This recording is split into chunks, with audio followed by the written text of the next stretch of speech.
So, tayo ngayon sa Sijin Beach sa Kaohsiung. So, okay naman siya. Saya. Kasi, hindi ko alam. Ako conscious yata akong salita. Pero anyway, maganda siya dito. Kasi meron nga lang mga ginagawa. So, hindi lang namin narating yung dulo kasi titipid kami. Hindi kami kumuha ng bike. Ayun. Sinubukan namin lakarin. Layo-layo pala. Pero, ang hindi lang naman namin nakita is yung Rainbow Bridge. Rainbow Church. Iba pala yung Rainbow Bridge. No?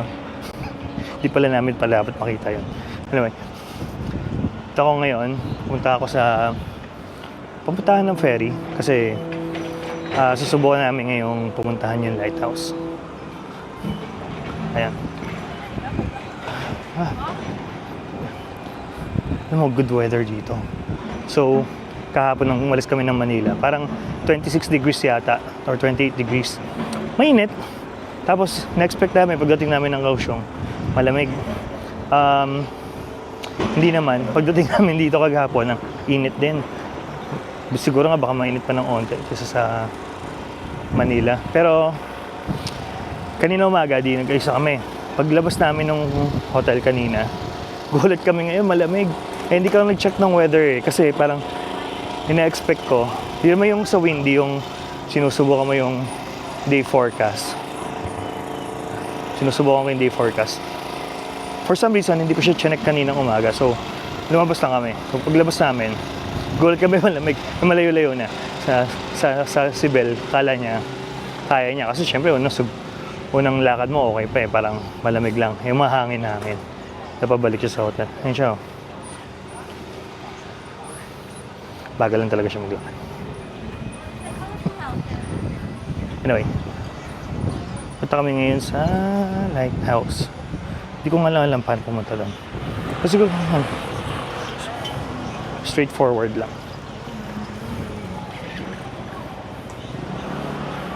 Ayun na siya.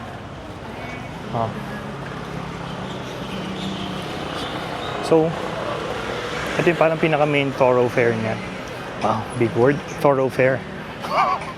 Yan. Ito yung parang pinaka-thoroughfare niya.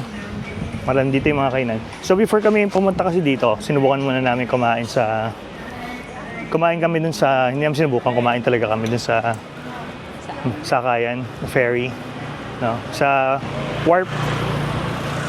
So, pero masarap siya kasi considering 150 pesos lang yun eh. Ano kinain mo? Chicken, matamis siya eh. Oh yan. Very descriptive nung kinain niya. Chicken daw na may sauce. No? Na matamis. Ako naman, braised pork. Braised pork chop. Ang galing nga kasi kala ko matigas siya kasi chopsticks lang yung meron dahil naman na sa Taiwan kami. Ba? No? Tutusok mo pa lang yung chopstick, napuputol na siya. Pero masarap siya. Sarap-sarap niya. Ayan. Ito, paluto. Ayan, paluto. Ayan.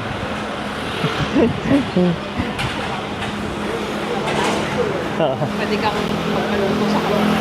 So, ayan. Tawag dyan, dampa. Dampaya? Dampaya? Wala pa pala kami doon.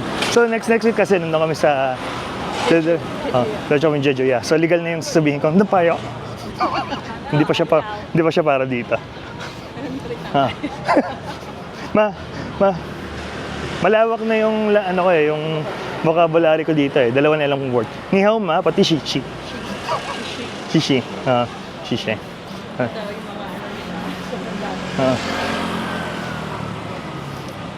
Medyo kasi kung pwede ko sabihin thank you, magte-thank you na lang ako. Kasi Pwede natin yung pagkakatayo. Kasi mamaya matalo tayo. pwede.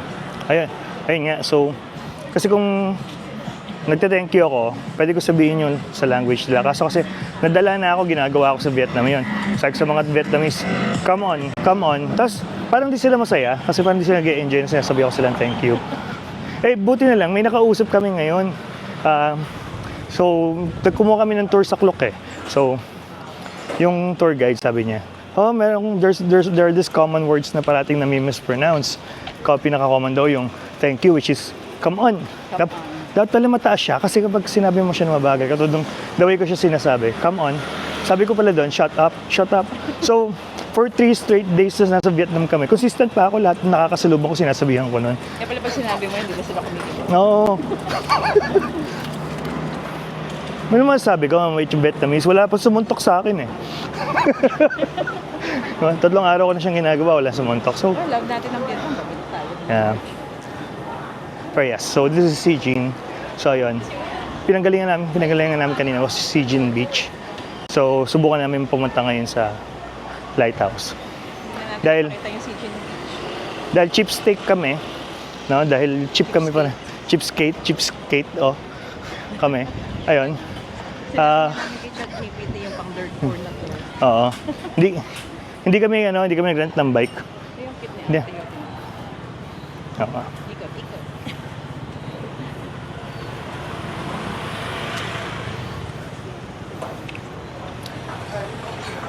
Ay, uy, may kwento pala ako kasi kanina. Hindi kami nag-rent ng bike. Hindi. Kasi, Tipid kami. So, kapag na lang. hayaan mo muna silang kwento niya. May sarili akong kwento. Anyway, kanina, yung nasa ferry kami, sa wharf. Tapos, nakapila ako doon. Tapos, meron ako na, parang nakita ko siya malayo pa lang na babae. Tapos, naka-braid siya ngayon. Tignan ko siya. Kala ko si Sanchay talaga, di ba? Kumakamaka ni Sanchay. Oo. Sabi ko, siguro talagang destiny to kasi kahapon yung babaeng matanda yung Ajuma sa train station, tinatawag niya si Asi. Sabi niya, Asu. Ganun siya ng ganun. Si Asu. Sila ulit. Tuloy natin yung kwento.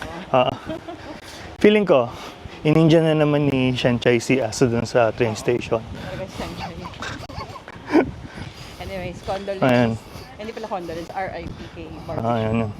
Actually, she's one of the reasons kami nagpunta dito. Oo. Gusto niya kasing, Puntahan yung Yingde University. yes. Ayan, so dito kami. By the way, mura lang pala. Simula nung gumising kami ngayon ng umaga. So, nag-train kami papuntang Yuchenko. Parang Pilipinas yun. Yuchenko, yun. Diba pa na singer ng Pilipino? Yeah, anyway. Raymond Daw Chenko. Oo.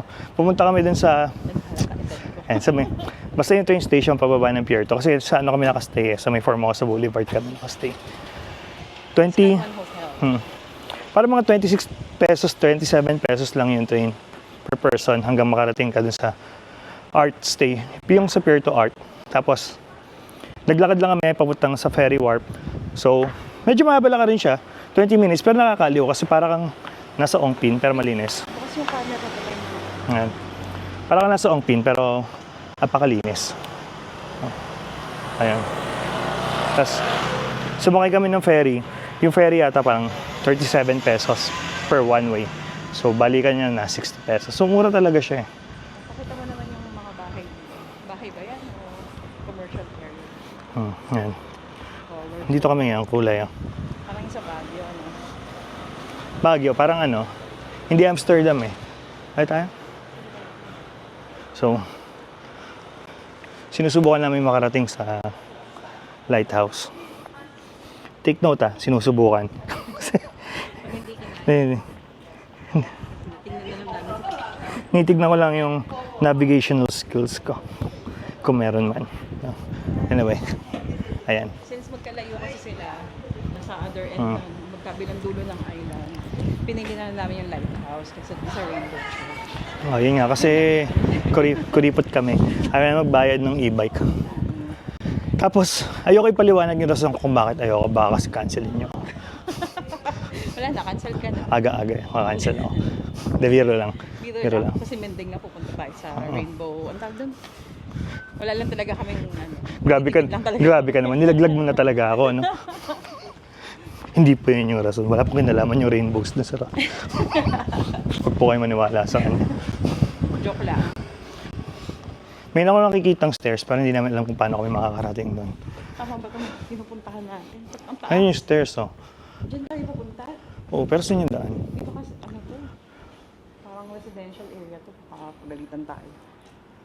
Oo, mali kami. Mali kami. Wala na. Oo. So, tama na po pala kami kanina. Ayan. Tama na kami kanina. Wait lang. So, kasi, sabi nila.